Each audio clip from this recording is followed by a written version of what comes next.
We're going to talk a bit about the left now and how the projection is basically not something that can be hidden anymore. So I have a theory. It's a conjecture. I'm not exactly certain about it, but I think that at some point, the left can't hide its projection. A lot of leftists understand that they're constantly projecting. They're doing the same thing, that they are criticizing others. They just stick an ante in front of it and think that that will take care of all the rest. And at some point, I think they invented wokeness in order to justify the double standard. I think that's one of the things. So we are going to talk about the left's double standard here and how they are particularly angry when it comes to some symbols, but they aren't happy. They aren't particularly angry with the desecration of other symbols. You would say more traditional ones. Now, there are several public acts against, you could say, political symbols lately, and there was a pride crosswalk that was set on fire in downtown Spokane, Washington. We're talking about the state of Washington on the East Coast. How terrible. I'm torn up about this. Yeah, we have here breaking. A manhunt is underway in Washington for several suspects who desecrated a Spokane Pride mural. City leaders held a conference on the unspeakable tragedy of the mural. Some leaders broke down and cried. Let us look at their reactions. Boo. Sorry, I'm being very mature about this. We need your help. And so let me apologize for anything the church has ever done that might contribute to the hate we are currently seeing. Also, sadness. These are my fellow citizens that live here. I know it was called vandalism, but it was hate. It's how we show up for each other in our families, in our homes, in our communities, in our neighborhoods. We got to show people some love. Spokane city leaders are sounding the alarm about hate in the city after that Pride crosswalk in downtown was set on fire Thursday morning. Thank you for joining us here on Creme News. Didn't see any conservatives going out in the day after press a group when of people statues came fire. down. So interesting here, the language used. I'm not sure if you're going to get onto this, but desecrated is an interesting word with religious connotations, isn't it? And that's obviously quoted there. So that's a word that they themselves used. And the fact they're reacting in that way, it is like their sacred cow who's been butchered for steak, right? It's, yeah, at least when the symbols of the right get attacked, we don't start crying and pretending that, you know, oh, yeah, I'm so hurt. Oh, this is dangerous to me. I feel unwelcome. It's like, no, these people were criminals and they shouldn't have done it. Yeah, and what is interesting is that, you know, all communities have their symbols. I mean, here, Great Seal of the State of the Lotus Eaters. That's a symbol. I've got a symbol here as well. Yeah. Small arms manufacturing. Don't mind that. I should probably get rid of the symbol on the back of this. But, you know, whenever we're talking about society at large, you know, the more traditional the symbol, the more it represents society.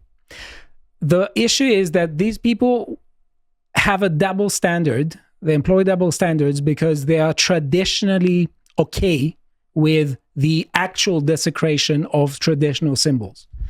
And we will talk a lot about this. So it says here, we have an article from the Spokesman Review. City leaders condemn arson of Pride crosswalk. Prosecutor's wife questions whether charges should be pursued. And it says a second act of vandalism at the Pride crosswalk in downtown Spokane prompted local leaders to voice their condemnation of hate in the city while trying to move quickly to explore possible solutions. Words without actions mean nothing, Councilman Paul Dillon said after a press conference Friday about the incident. So now, when have you seen before such a meeting when it came to, let's say, the desecration of public monuments in the anti-Israel protests, for instance?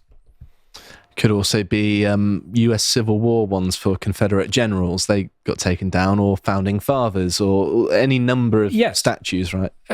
You have anticipated some of the footage that I'll see. But one thing to note is because there's a lot of double standards here, and especially when it comes to policing and talking about crime. So the issue is that a lot of the time, when people talk about hate crime, they are introducing a very subjective element into the conversation. And frequently you could say that when you have areas, counties, states, whatever you want to call them, where the actual crime is out of control, there's an extra appeal to the notion of hate crime in order to send a strong message that somehow we are doing something about crime, and in order for the police to show greater numbers of tackling crime. So I want to show you some of the data I found, some statistics I found from neighborhoodscout.com that indicate that Spokane, Washington isn't particularly doing well when it comes to crime. It is regularly above average. It might be one of the most crime-ridden cities in the entire country by the looks of it. Yes. So, for instance, if you see here, it says violent crime comparison per 1,000 residents. It's 6.7 with a national average of 4. We have here Spokane violent crimes per 1,000 people. The murder 18, rape 194, robbery 309 cases, assault 1,020. So you have here... That was the total reports, yeah. The total reports. And you have here rate murder per 1,000 people, 0.08, with a national average of 0.06. When it comes to rape, there is 0.84, with a national average of 0.40. So it's when double. it comes to robbery, there is 1.34, with a national average of 0.66. And when it comes to assault, there is 4.43, with a national average of 2.68. There's also really bad property crime. You can see here per 1,000 residents, 57.15, with a national median of 20. So this is almost 3 times as bad as the average place in the US. And you have here more analytic data. So the issue is that a lot of this isn't doing well. There's a question to be asked whether intense focus on hate crime is precisely an admission that the police cannot do its job anymore. And frankly, there is sometimes question whether there is enough of political will to tackle actual crime. Now, here we have from Native Patriot, make it make sense. When it comes to tire marks on the Pride crosswalk, that's hate crime. But when a public monument is spoiled with graffiti and stuff saying Free Palestine, it is supposed to be free speech. So how do you make sense of this? Well, it's sort of enforcing... It's different rules for my political enemies and for myself, right? It's this double standard that you're getting at, and it's obviously deliberate, right? Yeah.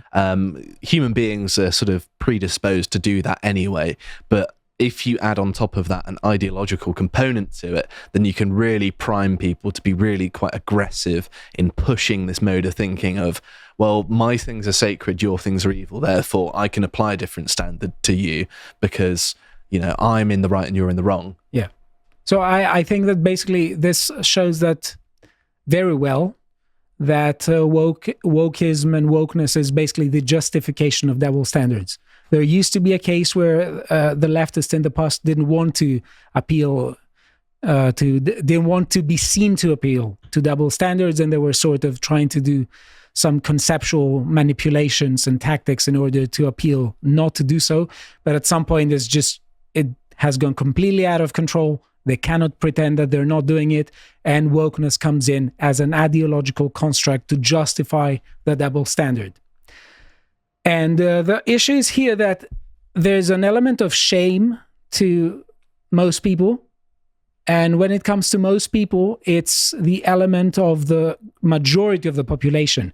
And it's incredibly ironic that this is done in the name of democracy. And I want to say that, you know, you see that it isn't just an issue of just pushing forward some of the, let's say, communities that are branded oppressed. It's also doing it as a zero-sum game. It's doing it by shaming the groups that are branded as oppressors. Well, I mean, you can also claim to be doing something in the name of anything, right? Harry could get me in a headlock and start giving me a nuggie in the name of increasing the purity of cheese. I don't know. Yeah. I don't know what goes on in Harry's mind. Gravy rights. Honestly, for the past 10 minutes, it's just been that dance song. Just a hamster in a wheel. I can't get it out of my head. Thank you, Harry. So you can see here some nice memes.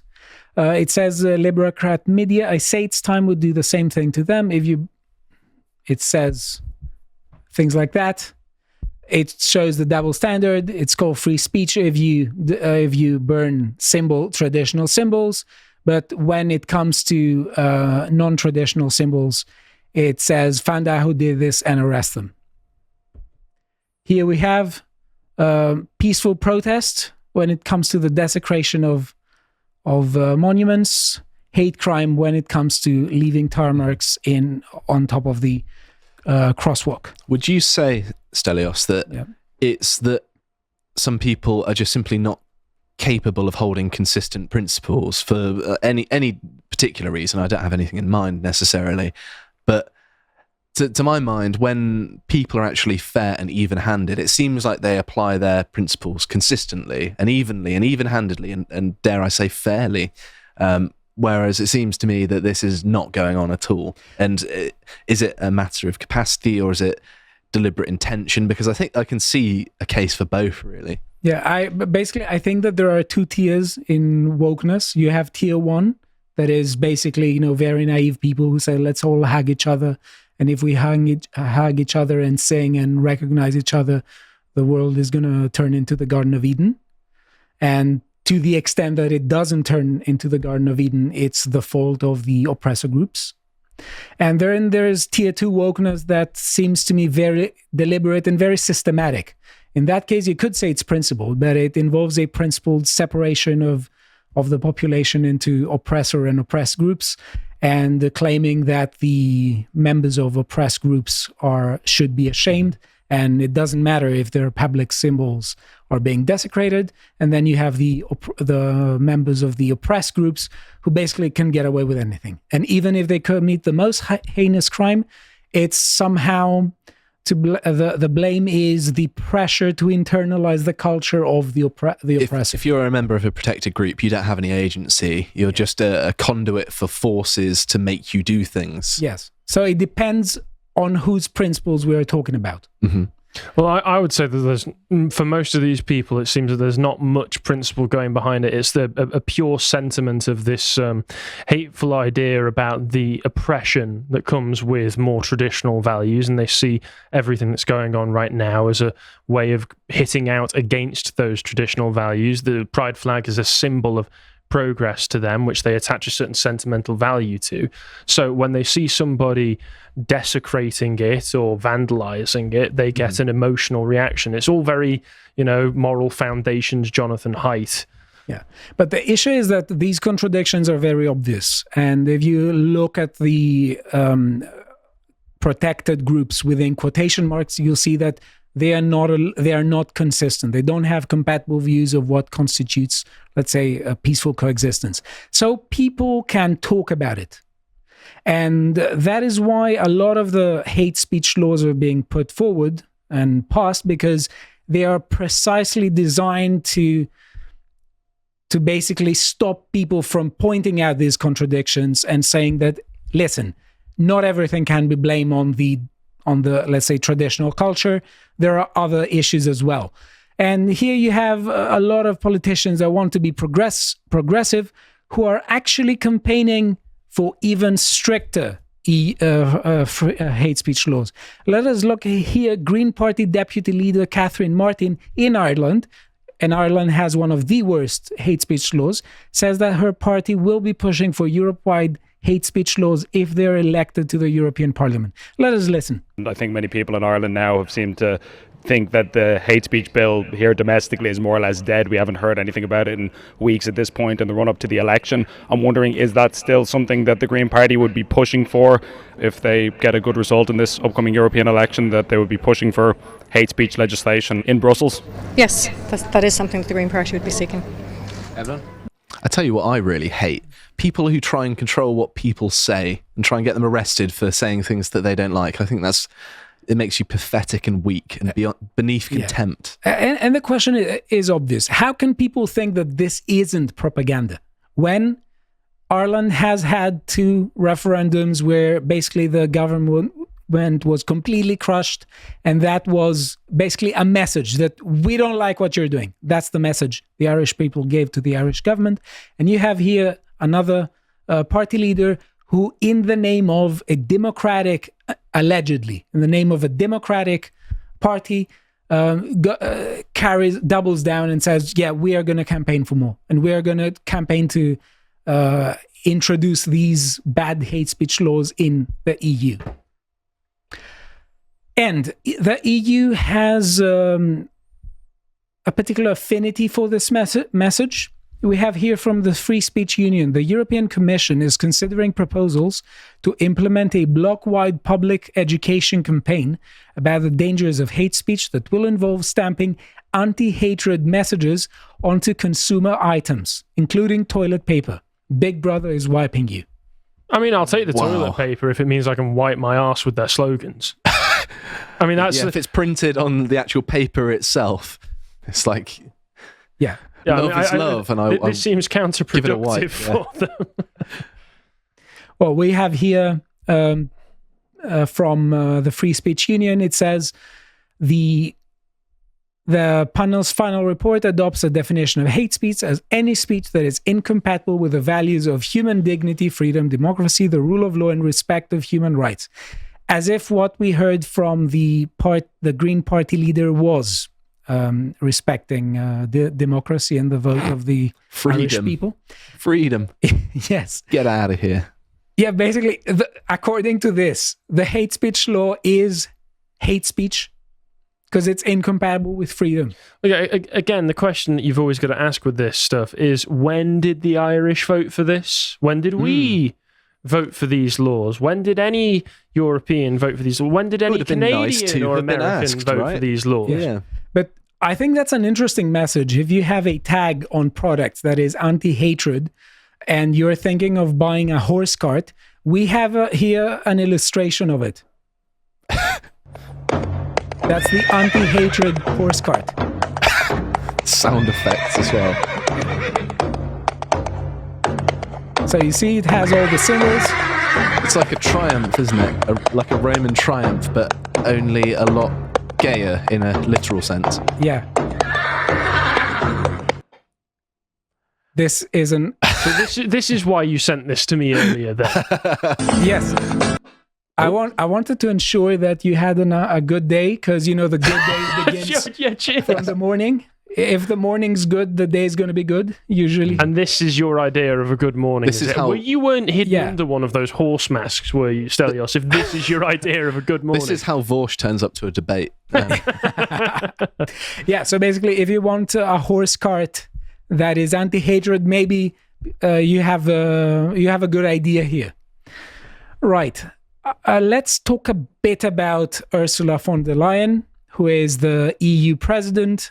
And she says, if you think of information manipulation as a virus, instead of treating an infection once it has taken hold, debunking, it is much better to vaccinate so that the body is inoculated.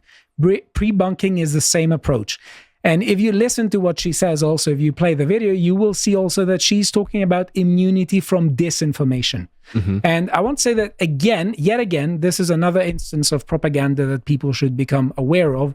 And it would be good if, you have friends that you would consider to be not entirely switched on into politics, and they still think that all these things all these policies that are being done in the name of ideals are good. Maybe just show them also this video and other stuff we're doing here from a website. Because the issue is, you can't say that you are in favor of popular government and you're in favor of democracy and republics and whatever, when you insist that all the responsibilities for guarding the social order are to be taken away from the citizens and outsourced to a body of unelected bureaucrats. Sorry, you can't square the circle. You can't square the circle.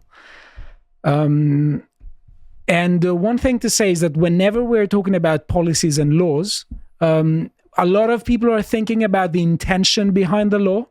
That's not even half of what we should be thinking about. The most important thing is the effect that the implementation of a law and a policy has on our habits, because to a very large degree, we are creatures of habits. So all these policies are designed in order to habituate us into not being citizens, into outsourcing the duties of citizens to uphold the social order to a body of unelected bureaucrats who then don't want to be judged, because the person who tells you that you shouldn't speak, you shouldn't criticize me, doesn't want to be judged. And that's not particularly a form of political organization that is close to popular government. In fact, it's the exact opposite. And we have here a really good comment by Rolf Schollhammer, who we have hosted twice, I think. Mm-hmm. Yes, and he has made some very interesting contributions. He's quoting an article that says, Berlin Manifesto, influential economists call for more government and less market to strengthen democracy against populists. I'm angry. Yeah. I want to challenge this man to a wrestling match. This is the complete opposite of what you should be doing. You idiot. You're not an economist, you're an ideologue. You know, all of the economic data says do the opposite, you idiot. Sorry. And he says, Germany, go full communist and give more power to the less popular government in recent history to strengthen democracy. And smiley faces. That would be a good contest to see who has less microplastic, by the way. Yeah, when you both whip your balls out. My microplastics are stronger than yours. Yeah, so look past the intention and the state of the intention. The important thing is to see what is the effect of policies on our habits. And if we're habituated into not exercising our duties as citizens to uphold the social order, something's wrong. What is going on isn't popular government, and the fact that it is done in the name of popular government shouldn't make us doubt this. I hope you appreciated that segment from the podcast The Lotus Eaters, and if you want to see what else we're up to, you can go on the website and see us have a lot of fun on Lads Hour. This is where, we're behind a paywall and we have a laugh, we have some fun. It's a good antidote to the politics of the day. And if you want to see what other work we're up to, you can follow us on Twitter and you'll see everything else that we're doing. Thank you very much for watching, and goodbye.